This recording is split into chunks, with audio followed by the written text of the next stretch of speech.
সিলেটর দক্ষিণ সুরমার north east medical কলেজের এক নেপালি ছাত্রীর লগে লাগালাগি খরা লইয়া ছাত্রছাত্রীদের লগে ব্যবসায়ী আর পরিবহন শ্রমিকসকলের খেসা মারামারি হয়েছে।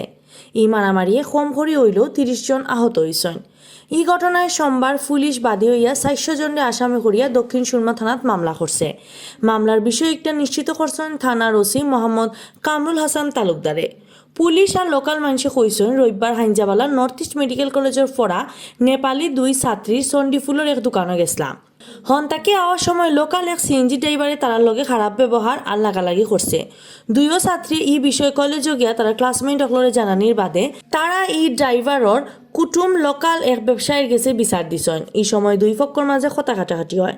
এক সময় ছাত্রছাত্রীদের লগে লোকাল ব্যবসায়ী আর পরিবহন শ্রমিকসকলের মধ্যে মারামারি লাগি যায়। 1 ঘন্টা লাগান চলছে এই মাইরের মাঝে ফরিয়া দক্ষিণ সুরমা থানার এসি মাইনুদ্দিন খান সহকারে কম করি হইল 30 জন আহত হয়েছেন।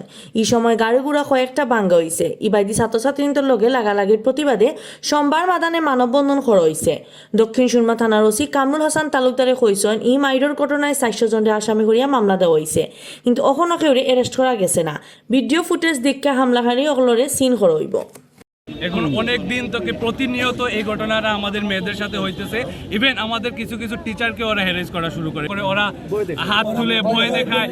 ইভেন আমাদের অনেক যারা জুনিয়র ছিল ওদের উপর হাত তুলছে এবং ওদেরকে অনেক মারামারিও করছে। যে দোষী সাব্যস্ত হয়েছে আমরা তারে ভবিষ্যৎ জেলাইলে কোনো কাজ না করে লাগে আমরা কঠিন পদক্ষেপ লইমু। হয়ে ঝামেলাটা শেষ। আমরা যাইতাম এমন সময় তারা 2জন সিনিয়র আইছে, তারা মারধর আরম্ভ করছে। আমরা ও দোকান তারা ভাঙচুর করিয়া